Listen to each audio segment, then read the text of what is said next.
भाजपा अनुसूचित जनजाति मोर्चा वाराणसी जिला और महानगर के द्वारा मैदान स्थित पराड़कर भवन में प्रेस वार्ता का आयोजन किया गया, जिसमें मोर्चा के प्रदेश महामंत्री इंजीनियर विद्याभूषण गोंड मुख्य वक्ता के रूप में उपस्थित रहे। ये पत्रकार वार्ता वाराणसी सदर तहसील में कार्यरत लेखपाल सुमित कुमार पांडे द्वारा अनुसूचित जनजाति के व्यक्तियों के बारे में अभद्र टिप्पणी के विषय में रखी गई। प्रकरण को विस्तार से बताते हुए प्रदेश महामंत्री इंजीनियर विद्याभूषण गोंड ने बताया कि भाजपा अनुसूचित जनजाति मोर्चा वाराणसी जिला के महामंत्री अरुण कुमार गोंड द्वारा पूर्व में बने अनुसूचित जनजाति के जाति प्रमाण पत्र के नवीनीकरण हेतु आवेदन किया गया था, जिसके आलोक में क्षेत्रीय लेखपाल सुमित कुमार पांडे ने पहले तो 25,000 रुपए रिश्वत के रूप में मांगा और न देने पर भारत के राजपत्र और उत्तर प्रदेश शासन के आदेशों की अवहेलना करते हुए तहसीलदार वाराणसी सदर को गलत जांच प्रेषित की, जिसके कारण उनका आवेदन तहसीलदार द्वारा निरस्त कर दिया गया। अरुण कुमार ने जब इस विषय पर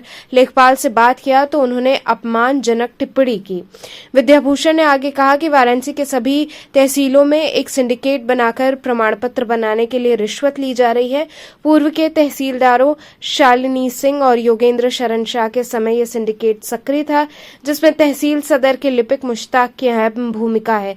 इनके भ्रष्टाचार के बारे में कई बार मेरे द्वारा तहसीलदारों और उपजिलाधिकारियों से शिकायत किया गया, लेकिन कोई कार्रवाई नहीं हुई। इनका सिंडिकेट इस प्रकार जड़ और मनबड़ है कि उत्तर प्रदेश शासन के शासनादेशों के अनुरूप साक्ष्यों को देने के उपरांत और लेखपालों की स्थलीय जांच आख्या सकारात्मक होने के बाद भी वर्षों तक आवेदन तहसील में पड़े रहते हैं और जब रिश्वत की रकम वसूल ली जाती है तब जाकर प्रमाण पत्र निर्गत होते हैं और यही प्रक्रिया आज भी चल रही है। उन्होंने वाराणसी सदर तहसील के लेखपाल सुमित कुमार पांडे और लिपिक मुश्ताक को तत्काल निलंबित कर निष्पक्ष रूप से जांच किए जाने की मांग की।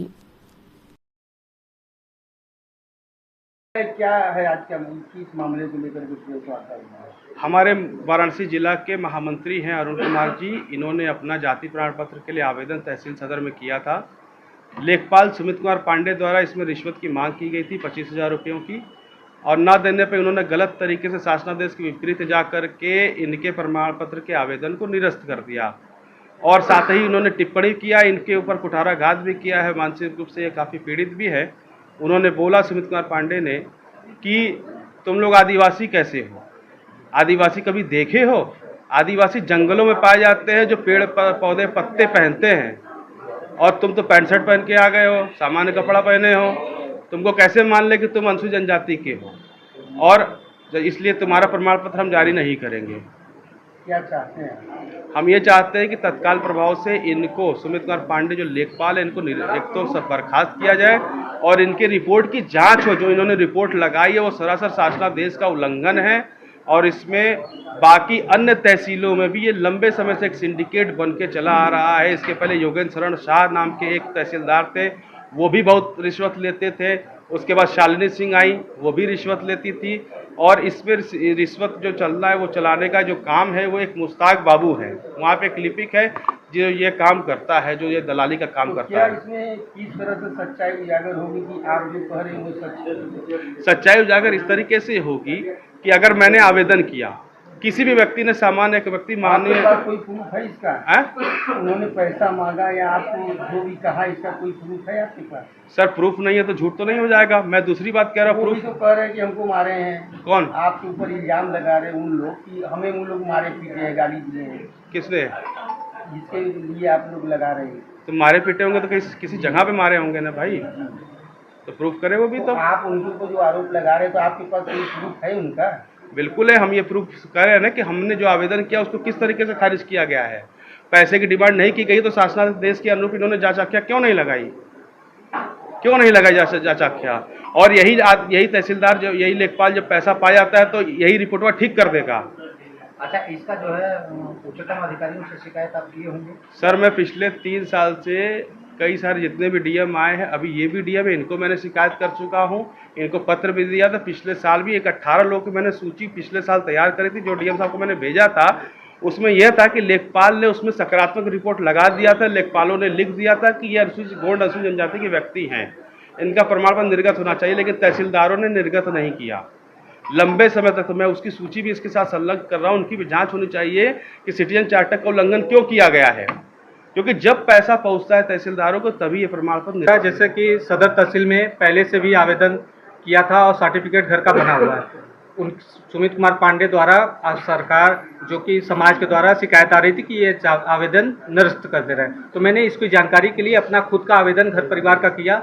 आवेदन करने के बाद मैंने 19/11 का आवेदन 11/9 का आवेदन किया और उसके बाद इनको 10 से 15 दिन 20 दिन हो जाने के बाद मैंने फ़ोन किया कि सर आप आइए और हमारा आख्या लिखिए और हमारा जो भी है प्रमाण पत्र स्थलीय जांच करके जारी करिए। इन्होंने लंबित करते करते करते करते और इन्होंने ऐसा ही हमारे साथ बर्ताव किया कि तुम तो पहले देखने में लग नहीं रहे हो, तुम तो अनुसूचित जनजाति के कैसे हो, तुम तो कैमूर जिला से हो के नहीं आए हो, सोनभद्र की पहाड़ी से नहीं आए हो। अगर ऐसा है, अगर तुमको बनवाना है तो इसके लिए कुछ पैसा देना पड़ेगा। साथ है तो साथ में कम से कम 25,000 खर्चा कर दो, क्योंकि तुम्हारे घर परिवार में सब पढ़ लिख ले रहे हो, कोई नौकरी पा जाएगा वो निकल जाएगा। तो हमने बोला नहीं, हमें पैसा नहीं चाहिए। तो कहा ठीक है तो फिर बनवा लो। मैंने कहा ठीक है। मैंने कुछ दिनों बाद जांच देखा तो ये हमारे शासनादेश के खिलाफ और हमारी स्क्रूटनी कमेटी डीएम साहब के, हमारे परिवार का डीएम साहब की स्क्रूटनी कमेटी में भी हम जीते हैं, जिसमें स्पष्ट हुआ है कि नहीं आप गौड़ हैं, आप गौड़ जाति अनुसूचित जनजाति के। उनको मैंने हॉट कॉपी शासनादेश का स्क्रूटनी कमेटी का दिया, उसके विरुद्ध जाके वो खारिज कर दिया। मैंने उनसे बात किया कि आप खारिज क्यों कर दिए लेखपाल साहब? क्या मेरा जो मन है मैं कर लूँगा, आप तुमको जो करना है तुम कर लो। आगे क्या चाहते हैं? मैं आगे चाहता हूँ कि ऐसे ही लेखपाल को हम ऐसे नहीं छोड़ने वाले, जो हमारे समाज के लोगों का भला नहीं चाहते। और ये हमारे समाज का बहुत ही दुखद ये स्थिति है कि ऐसे लेखपाल को हम निलंबित करा के ही मानेंगे।